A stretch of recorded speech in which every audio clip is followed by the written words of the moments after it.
faithfully delivering value and interpreting great books from around the world. Hello, this is Sally Talks Books. Today I'm going to interpret this book called Curiosity.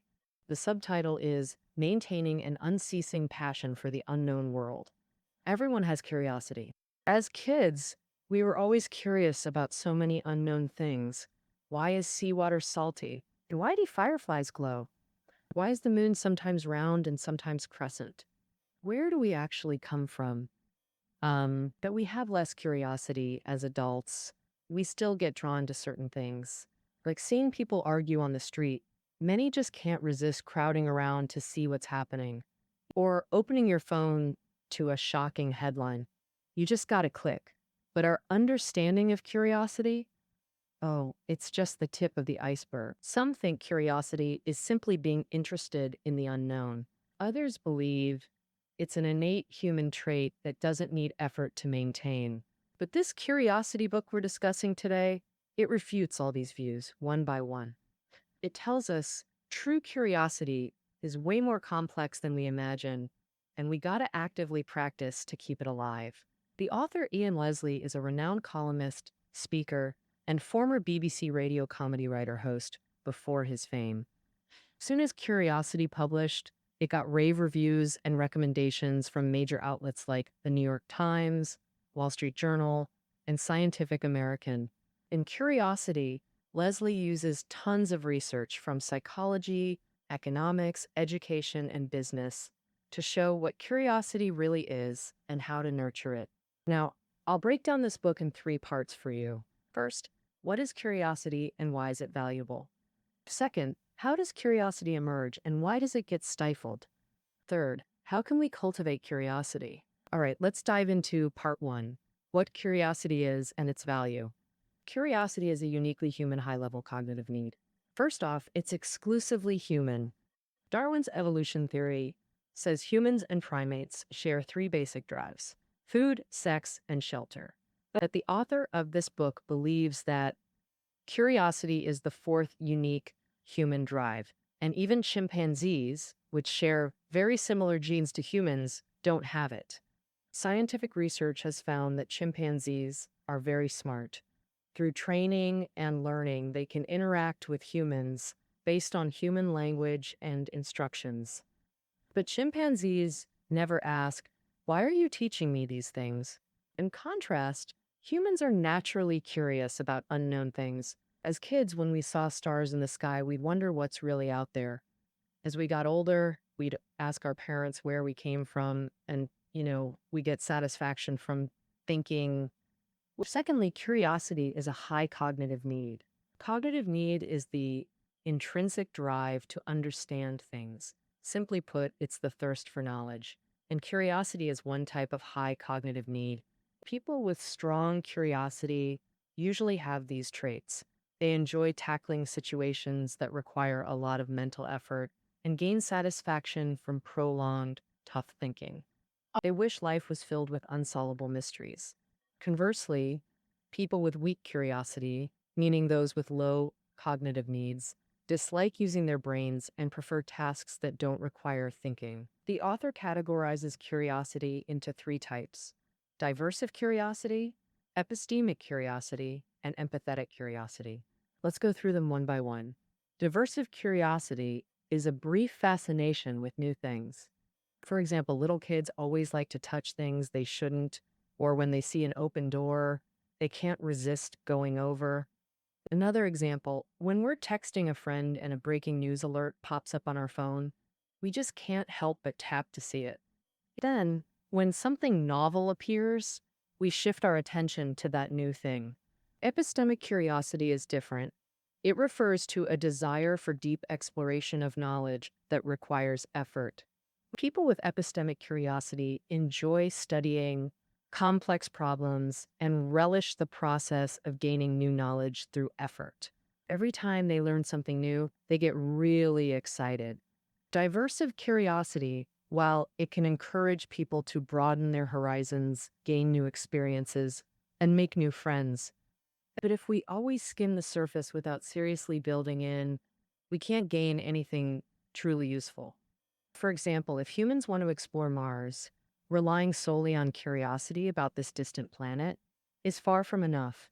But we still need a persistent desire to solve problems before we can actually set foot on Mars. Besides diversive and epistemic curiosity, there's another type the author considers crucial: empathetic curiosity. Curiosity about others' thoughts and feelings. It's not about gossip as we often think. It's about stepping into others' shoes and thinking from their perspective. Why did this happen? So, we've covered what curiosity is. Now, let's talk about its value. Curiosity's value mainly shows in two aspects: human evolution and personal success. First, it's because of curiosity that humans can learn from peers, seniors, even ancestors. This knowledge transfer across time and space gives us incredible adaptability and creativity.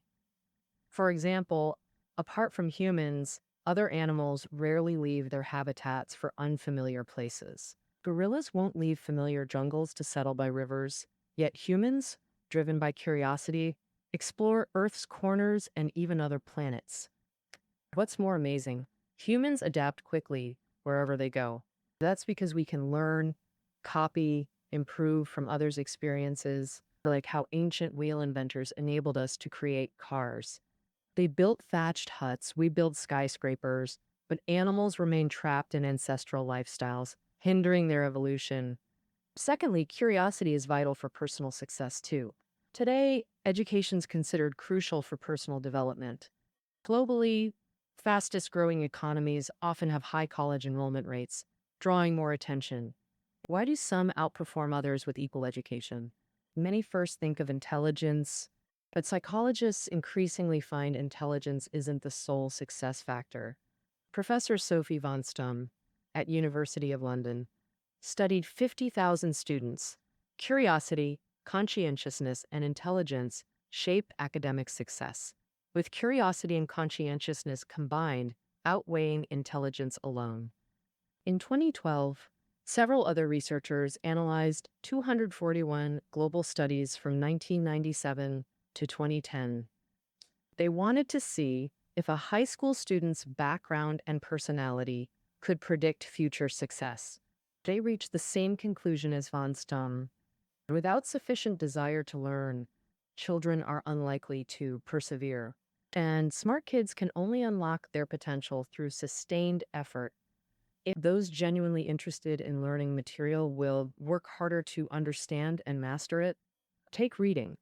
If someone's interested in the book, they'll read more attentively and ponder deeper questions beyond surface level. Curiosity's value becomes even clearer beyond student life.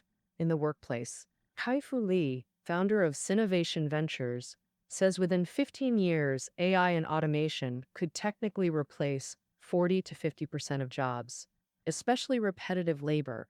Those workers may be replaced by machines, but though machines can be brilliantly designed, humans retain one unique advantage: curiosity. Curious people love exploring, proactively learn, propose new ideas, and solve problems creatively. Such individuals are hardest to replace and most likely to succeed. All right, we've covered what curiosity is and its value. Next, let's discuss part two: how curiosity emerges and why it gets stifled. The author believes curiosity arises from information gaps. What's an information gap? Simply put, it's the gap between what we know and don't know. This concept was first proposed by psychologist George Lowenstein at Carnegie Mellon University. Professor Lowenstein believes curiosity sparks when there's distance between known information and desired knowledge. For example, if you know nothing about opera, discussing it won't spark your curiosity. But if you understand some basics, and I mention a new opera performance, you'll likely feel curious. According to information gap theory, curiosity emerges from two key elements. First, you need a foundational knowledge base. Second, you must recognize gaps in that knowledge, things you don't know. Let's use the famous film Citizen Kane as an example. For instance, the film opens with a millionaire dying who utters the word rosebud before death. This makes viewers wonder, what does rosebud mean? Why mention it specifically before dying? Why is it so important?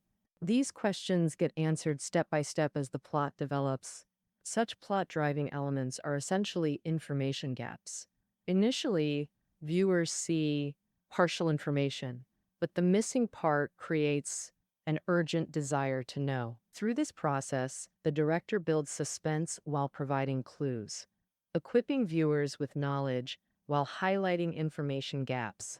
Having covered curiosity's emergence, let's discuss why it gets destroyed. Curiosity is a fragile trait requiring constant effort to maintain. The author identifies three main destroyers: the internet, upbringing, environment, and mindset. First, let's examine the internet's impact. Today's internet is a precision tuned, high speed machine answering any question. Open your browser, type a question on the homepage, and you'll instantly get information. But this very ease means we get answers without effort. Curiosity thrives on unanswered questions, yet Google solves everything, meaning information gaps, curiosity's fuel, get instantly filled online. While making knowledge accessible, the internet severely damages curiosity. Second, personal upbringing affects curiosity cultivation. This upbringing includes family conditions and school education. Though born with curiosity physiologically, its intensity varies greatly among individuals.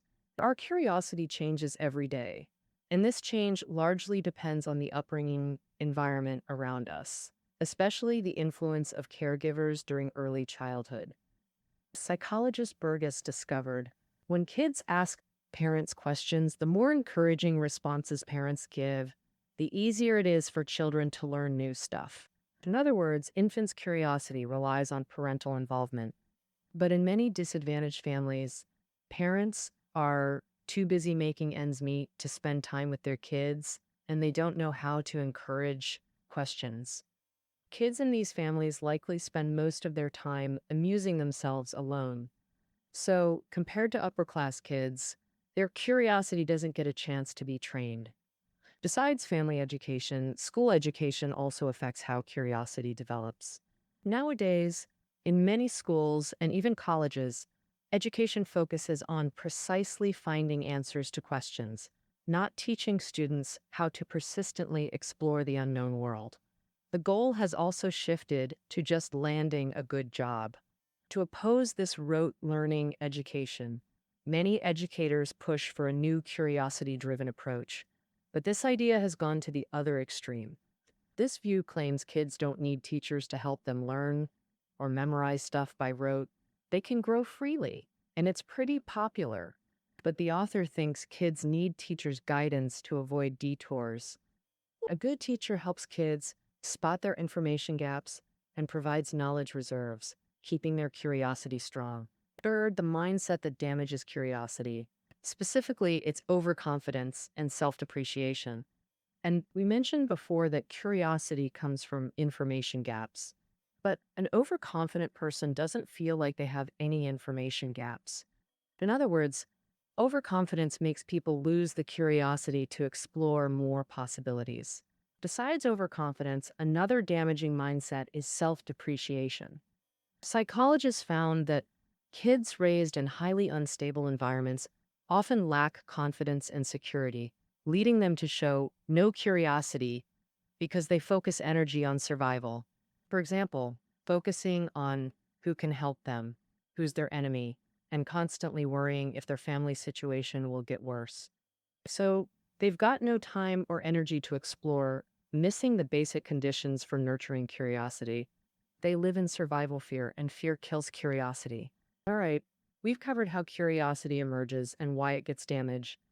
Now let's discuss part 3, how to cultivate curiosity. Curiosity is innate. Maintaining true curiosity requires conscious effort. So how exactly can we do it? The book Curiosity introduces 7 methods. Stay humble, build knowledge bases, become polymaths, ask key whys, notice details, practice with mundane things, and turn puzzles into mysteries. Let's go through them one by one. First method, stay humble. As mentioned, overconfidence damages curiosity. That's why many successful people stagnate by resting on laurels. The author cites Disney. Founder Walt Disney had abundant, innovative drive. He leveraged new tech to bring animated shorts to the big screen, making Disney characters iconic. Later, mastering TV tech, he produced animated series starring those characters. When tourism boomed, Disney seized the trend by building theme parks. But after Walt's death, new leaders only chased profits from existing investments, losing vital curiosity, thus failing to sustain innovation. While Disney's animation struggled, Steve Jobs' Pixar produced hit after hit. Jobs said, "You'd think Disney's CEO would wonder how Pixar did it." Yet, in 20 years dealing with Pixar, he spent barely 2.5 hours there. He was never curious. I'm amazed because curiosity is so crucial to maintain curiosity. Second method, build knowledge bases. Curiosity springs from information gaps, meaning some knowledge, not total ignorance, helps cultivate curiosity. Advertising expert James Webb Young mentioned in his book, The Art of Creating Ideas, that great ideas never come as sudden flashes of inspiration, but are the result of years and months of accumulation. The accumulation of knowledge creates a clustering effect, meaning the more knowledge we already have stored, the better we can absorb new knowledge. Here's a story that happened to the French mathematician Henri Poincaré. When Poincaré was young and working as an engineer, he was once sent to inspect a coal mine. For months before that trip, he'd been struggling with a math problem, but couldn't find any leads. Unexpectedly, this trip sparked a sudden insight, and he found a way to solve the problem. He later recalled that it was precisely those past efforts that, seemed futile at the time. They prepared him for that epiphany. The third way to maintain curiosity is to become a generalist, not an expert in just one field. New ideas often come from blending different areas. So, knowledgeable people tend to be more creative. Statistician and writer Nate Silver is a successful example of a generalist. He became famous for developing a system to predict Major League Baseball players' performances, and later used his stats system to analyze and forecast U.S. election results with stunning accuracy. Charlie Munger, one of the world's most successful investors, is another classic case. Aside from mastering stock picking skills, he often learns knowledge outside his professional field. When making business decisions, Munger examines them from angles like math, economics, engineering, psychology, and other disciplines to maintain curiosity. The fourth method is to ask the key why. Harvard educator Paul Harris discovered that asking questions is a vital driver of cognitive development. By asking questions, one can keep building knowledge while uncovering their own information gaps. In other words, questioning can spark our curiosity. But in daily life, many people are trapped by experience or fixed views, always arrogantly assuming they know the answers. Once we think that way, we stop wondering about other possibilities. That way, we can't see our information gaps, and curiosity starts fading. Harvard's classic negotiation techniques tell of an American businessman named Chris. His U.S. company wanted to buy a new health supplement ingredient from a European firm. They agreed on price, but negotiations deadlocked over exclusivity rights. The American company wanted the European seller to stop selling products to competitors, but got rejected. The U.S. firm kept increasing their offers, yet the European company wouldn't budge. It was Chris who stepped in and uncovered the truth. The European company's owner had promised his cousin he'd supply him. Before this, Chris's colleagues had never even asked the seller why they refused the exclusivity clause. Because they assumed they knew the answer, they lost the curiosity needed to solve the problem. The fifth way to maintain curiosity is being an idea craftsman. Simply put, an idea craftsman blends a thinker, skilled in abstract thought, with a craftsman, action-oriented and detail-focused. So, idea craftsmen focus on the big picture while drilling into details, both thoughtful and action-driven. These traits help maintain curiosity. Inventor Benjamin Franklin was a classic idea craftsman. his mind full of wild ideas, and he was a doer. That's why his lifetime inventions were astonishingly numerous. Apple's late CEO Steve Jobs was also an idea craftsman, not just a dreamer, but obsessively detail-oriented. His name appears on 323 Apple product patent applications. The sixth method is practicing with boring little things.